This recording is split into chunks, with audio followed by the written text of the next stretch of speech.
E aí, nós como leigos, né, que nós estamos aí no seu nicho de psiquiatria, como que a gente consegue, dentro do nosso ambiente de trabalho, perceber que aquele meu colega está passando ali de um esgotamento, de um cansaço, para um sintoma, para um sinal de depressão? Eu consigo identificar isso?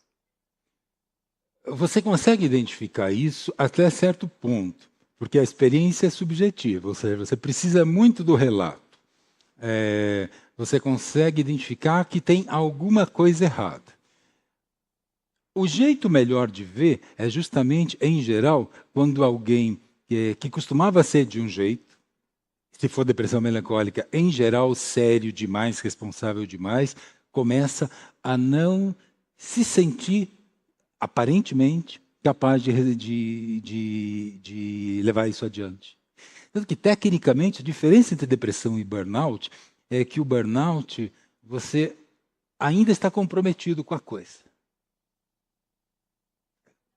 Na depressão, não. Na depressão, A você gente começa vai a perder. abandonando. Na depressão, você começa a sucumbir pelo peso da própria identidade, de mãe, de profissional. Mas você acha que você está errado. Aí você começa a aumentar a culpa do próprio eu.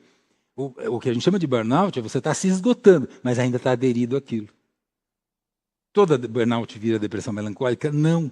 Porque não é todo mundo que tem vocação para fazer depressão melancólica. O burnout pode virar irritação, pode pedir demissão, qualquer coisa assim. Um pode ser a continuidade do outro. Entendo. E como que eu, como organização, como que eu abro um canal para que isso fique aberto para esse colaborador, esse servidor, esse trabalhador em si, me acessar? Porque a gente está falando exatamente de conversas difíceis, de temáticas difíceis a ser trabalhadas, que elas existem nas nossas organizações, a gente sabe disso, e muitas vezes cada um desses indivíduos não tem abertura para trazer isso para alguém, para colocar isso para alguém. Mas a gente identifica que isso está acontecendo. Como que eu consigo abrir um canal, eu, organização, com esse meu colaborador, para que ele se sinta realmente aberto a trazer essa situação, sem expor, é óbvio, com todo esse cuidado que a gente tem que ter com o outro, com a pessoa em si, mas que trabalho que eu, como organização, posso fazer em prol desse meu colaborador que está apresentando sintomas ali de adoecimento?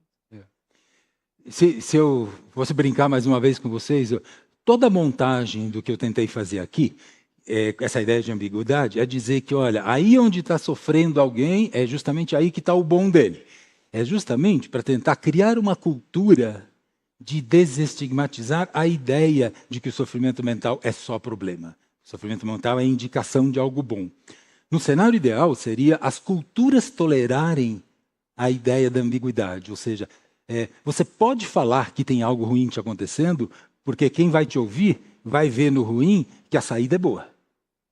Esse seria o melhor jeito. Como nem sempre é fácil mexer na cultura, em geral, vem sendo a possibilidade, como vocês estão fazendo aqui, de trazer o assunto de um modo aberto, no azul do céu e do lago, para que isso possa ser conversado, para que isso não seja algo vedado a uma discussão. Em geral, quando isso acontece, as pessoas procuram. É não ter aquele formato institucional, vamos dizer assim. Pois Tem que ser leve. Senão as pessoas não se sentem à vontade de trazer essa situação. Na média, as pessoas não se sentem muito à vontade, porque é mostrar uma fraqueza. E mostrar uma fraqueza naquilo que você tem de melhor, que é a sua mente. A gente gosta tanto da nossa mente que a gente não mostra os defeitos da nossa mente. Fratura na perna a gente mostra. Então, isso fala, na verdade, a favor do quanto a gente respeita. Mas, em geral, o difícil vem disso. O difícil vem de mostrar uma fraqueza em alguma coisa que vai, na verdade, te levar a ser interpretado de um modo, às vezes, condenar, né? E aí eu pergunto também, a gente hoje vive um mundo extremamente que exige da gente uma produtividade constante. E que relação que a gente pode fazer entre a depressão e esse esgotamento que a gente encontra, que a gente identifica nas pessoas por conta dessa exigência constante de performance, de entrega, que o mundo corporativo hoje cobra da gente. O mundo da organização, o mundo do trabalho cobra da gente. Veja, o mundo como é montado hoje, ele favorece fenômenos de esgotamento. Favorece fenômenos de esgotamento. E a gente chama de esgotamento, às vezes a gente chama de depressão, coisas que não são tecnicamente depressão. Então, o mundo favorece a que as pessoas, na média, estejam esgotadas. Mas as pessoas que têm depressão melancólica, elas são mais sensíveis a esse tipo de pressão. Mas elas também poderiam acontecer num mundo que não fosse tão demandante. Ele favorece fenômenos de esgotamento, que também tem a cara ansiosa, muitas vezes. Fica por uma conversa outro dia. Também é um fenômeno de ansiedade. Também traz ansiedade quase que crônica também, né, nesse ambiente. Sobretudo crônica. Mais, se você quiser usar termos psiquiátricos, favorece mais a ansiedade do que a depressão.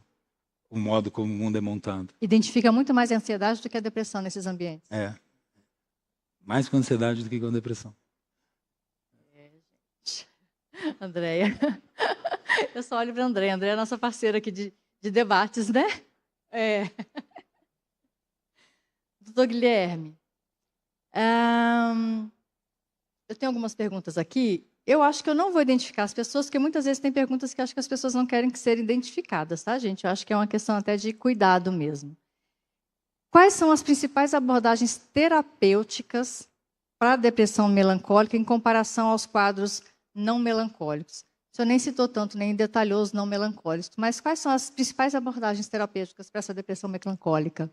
Veja, as depressões melancólicas, que são as depressões típicas, mais uma vez, elas são depressões em que há uma desenergização.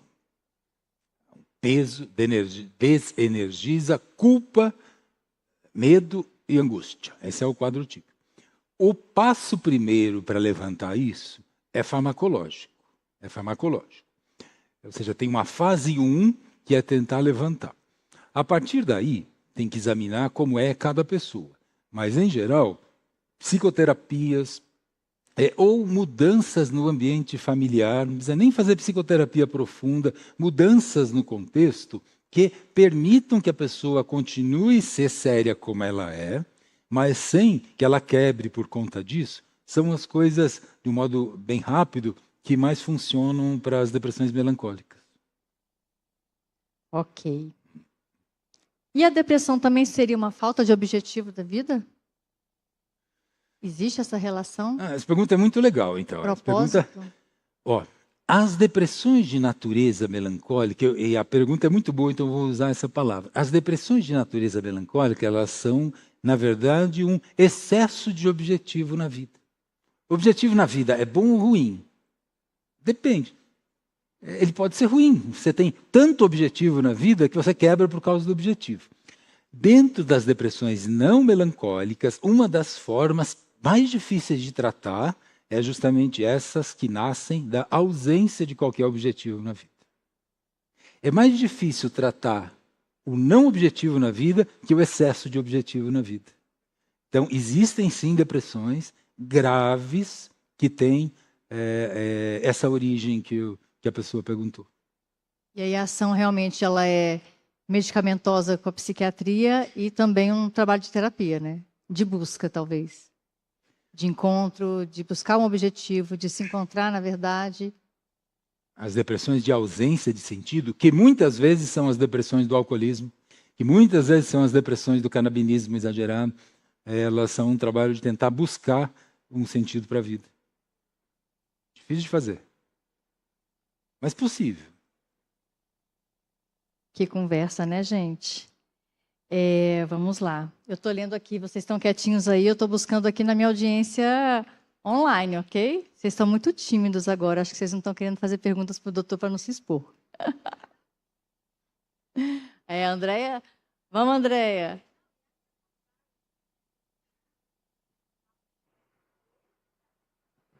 Traz o microfone, por favor. Obrigada. Oi, André. Eu sou psicóloga clínica e a minha abordagem é fenomênica existencial. E dentro do consultório é seríssimo esse trabalho e muito difícil. E foi uma alegria poder ouvir vocês dois e você fechando um entendimento que a gente tem dentro do trabalho que a gente desenvolve na Diretoria de Qualidade de Vida.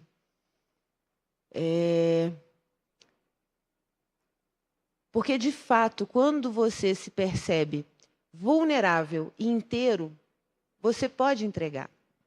No consultório isso é possível, mas é muito mais sério. E eu estava comentando, na hora que você trouxe a questão da vulnerabilidade ser a saída, ontem eu tratei isso, dando a vulnerabilidade de um fato inequívoco como sendo a primeira possibilidade de reconexão. E não é simples, porque você trazer essa possibilidade para uma pessoa que está sem qualquer perspectiva, sem um entendimento de si, de vida, é muito duro. E aí a farmacologia auxilia. Mas nem sempre todo o setor social, cultural, laboral dá o suporte necessário.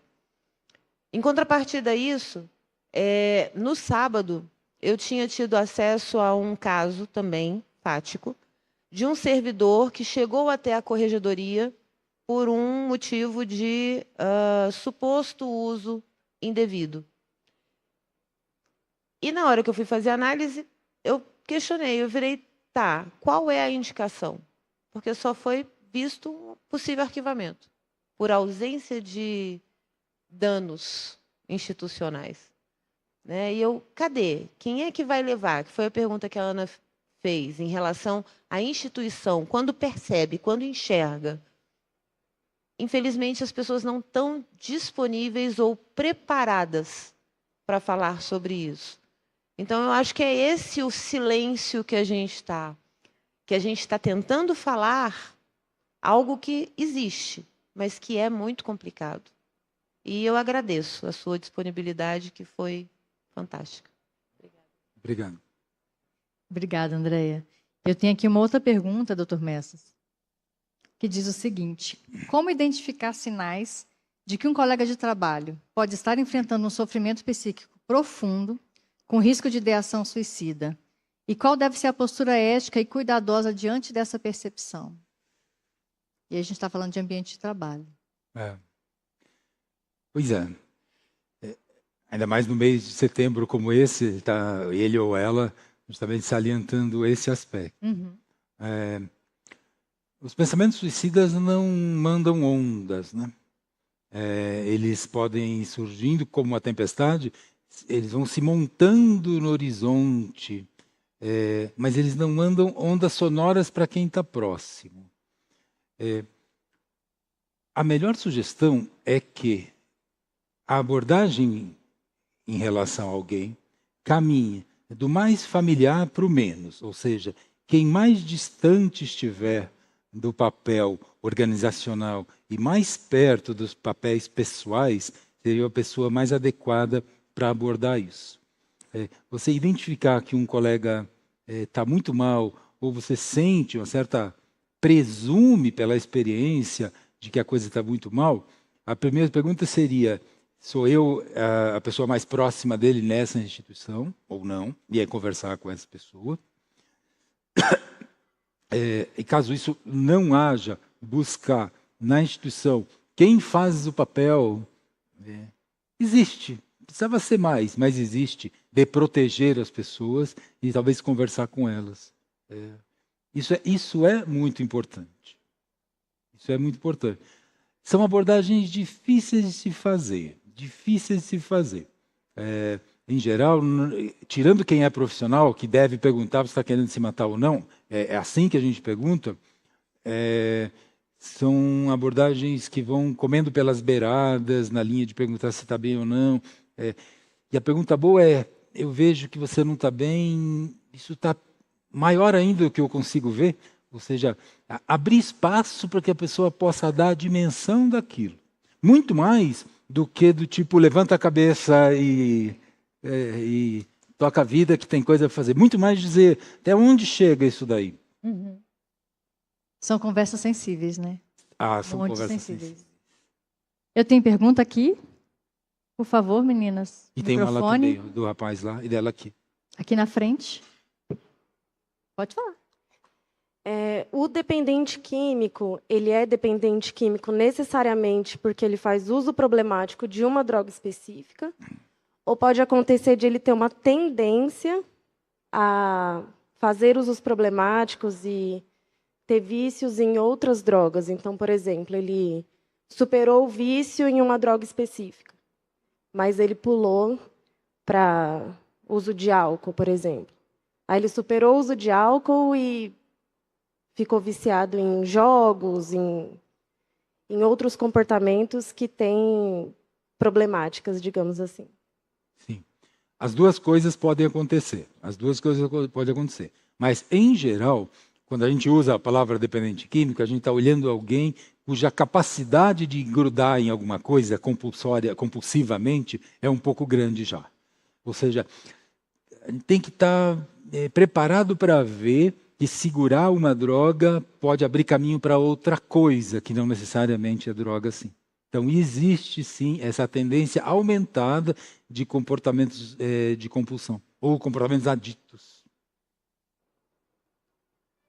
Era um rapaz lá, ali. Por favor. É que ele está contra a luz, é mais difícil de ver. Mas... boa tarde. Eu trabalho no Corpo de Bombeiros e, só a título de comparação, o senhor disse que para o senhor ter uma boa autoestima, não daria para o senhor viver ad eterno velejando no lago, o senhor dependia, de certa forma, do elogio que o senhor tem como psiquiatra, desempenhando bem a sua função como psiquiatra. E no Corpo de Bombeiros, a gente tem uma dificuldade muito grande, porque, de certa forma, é uma profissão que a pessoa entra e ela usa muito da sua capacidade física, ela é reconhecida como um herói, ela faz, acontece, e então há uma valorização muito grande do ego, principalmente no início da carreira. E a pessoa sempre pensa, né, olha, por ser fortemente hierarquizado, aquilo que o ego dela não alcança, ela pensa, olha, eu vou subir na carreira, vou ser promovido, vou fazer acontecer mais do que hoje. E aí, na prática, quando a pessoa sobe na carreira, ela é cada vez mais limada, e aquele grande impulso que o ego tinha quando ela fazia acontecer no início da carreira, vai parando, e quando chega no final da carreira, todo mundo falando, dá licença que eu também quero ser promovido, e a pessoa tem cada vez menos importância à medida que ela sobe na carreira, dando uma pressão muito grande no ego. E eu vejo vários colegas que tenho, né, profunda admiração, mas vão chegando no final da carreira, começa a ter problema de drogas, alcoolismo, e aí o senhor abordou várias maneiras particulares de abordar esses problemas. Mas a gente tem um problema que não é particular, é um problema estrutural. É um problema, imagino que atletas de elite vão sofrer estruturalmente do mesmo problema, e é um problema que eu vejo com os meus colegas, né? E aí, é claro que na particularidade a gente às vezes consegue ajudar, mas a gente, quando vê o problema estrutural, vê que a coisa é um pouco maior. E o senhor veio trazer isso dentro de organizações. Como o senhor acha, por exemplo, no caso do Corpo de Bombeiros, que pode ser abordada essa situação de modo a trazer menos pressão para o ego de quem está no final de uma carreira heróica, para que possa lidar bem com essa transição para o final da carreira, inclusive para a vida após a reserva? A sua pergunta é fabulosa. Como você chama? Tenente Coronel Beckman. Tenente, essa pergunta é ótima, essa pergunta. Quando eu dei um exemplo meu, eu dei um exemplo jocoso para a gente ter uma conversa aqui. Mas, pegando a sua pergunta inteligente, poderia dizer, qual é a linha do tempo da profissão de psiquiatra? Cada profissão tem sua linha do tempo. A profissão de psiquiatra, justamente, é a profissão em que os cabelos brancos não fazem mal. Você pode ficar velho que você não reclama e o público não reclama. Até acho que é mais inteligente. Mas há profissões, justamente essa é uma, e você tocou a outra, que é a atleta de alto rendimento, e algumas também pessoas que vivem da beleza física, modelos às vezes, em que a linha da identidade profissional é encurtada para o começo da vida. E aí você tem não só esse encurtamento, como tem no começo da vida um endeusamento do reflexo da autoestima, que é, como você muito bem diz, pela experiência própria, insuperável, heroísmo. Olha o que é proposto para um rapaz de 20 e poucos anos, que ele seja herói até certa idade, e quando ele está maduro, ele não seja mais nada. Ou algo por aí, você inclusive me ensinaria mais sobre isso. Seria mais nada. Eu só consigo entender que essas profissões, num mundo em que nós, como sociedade, estivéssemos interessados no bem-estar psicológico das pessoas, fossem longamente preparadas para as transições. Longamente preparadas para as transições. O que eu mais vejo no meu dia a dia são pessoas de profissões que não têm essa característica, que não aguentam mais o trabalho, aposentam e em meio ano têm uma depressão grave, porque perdeu qualquer identidade. As profissões que têm a ver com hierarquia em geral, justamente isso daí, em que tudo é preparado e uma hora acaba. Eu acho que isso precisaria ser muito mais... que vale para a Polícia Militar, não sei se tem alguém de PM aqui também, Exército, justamente precisariam ser muito mais preparadas, porque o modo como cada profissão estrutura a autoestima das pessoas, ele é diferente. Quando eu falei que eu tenho autoestima, é com U. A minha profissão permite que eu tenha uma autoestima, que às vezes está alta, às vezes está baixa. Mas assim, tenha uma visão de mim mesmo que dura muito tempo. É isso que você conta. Agora, isso precisava, essa pergunta, mais uma vez, brilhante essa pergunta, precisava ser trazida à luz. As pessoas precisam ser protegidas. Que idade é a idade média da reforma? 50 alguma coisa? 50. 50 anos, o cara tem que passar por uma desidentidade radical. Não tem ser humano que esteja preparado para isso. Não tem.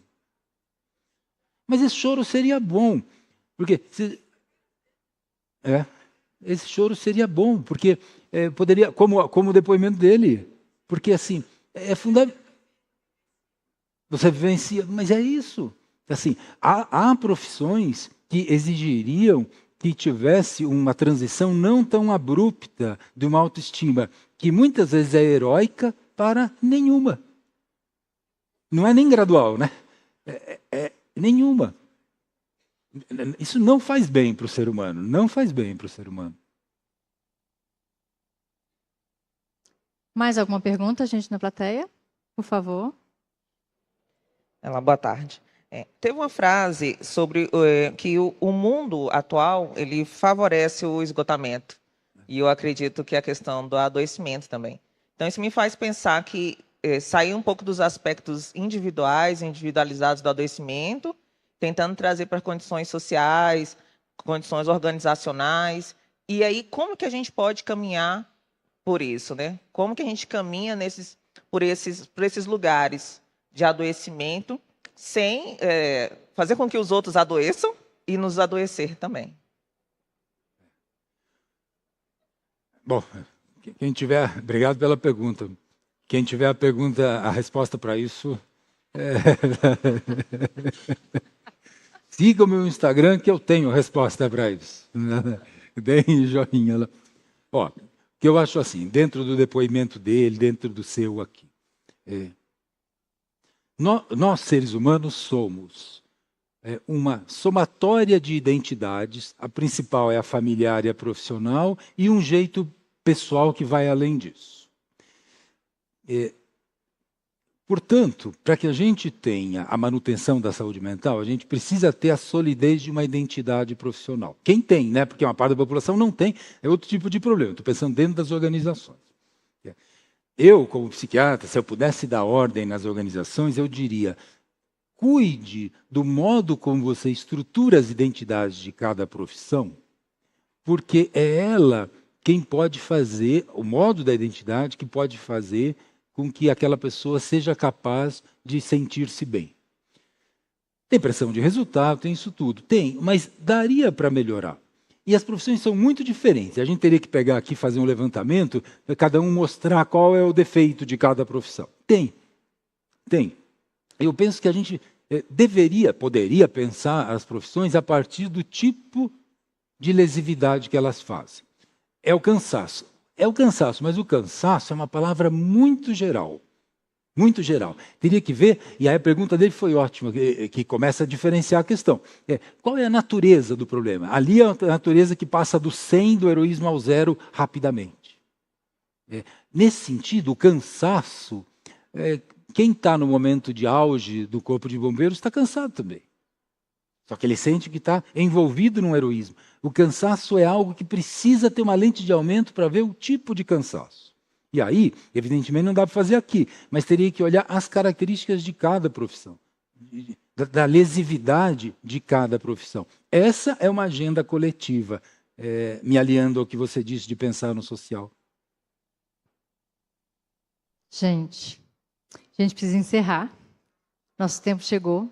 Preciso agradecer, Dr. Messas, por todo esse conteúdo, toda essa luz que você trouxe acerca dessa temática tão difícil de ser trabalhada, tão difícil de ser tratada, sobre as nossas conversas difíceis que a gente tem que ter, mas realmente foi muitos insights, foram realmente muitas dicas e falas que a gente pode levar para o nosso dia a dia e pode trabalhar isso internamente conosco e nas nossas organizações. Obrigado. Te agradeço muito. Obrigado, pessoal. Obrigado, pessoal, à distância.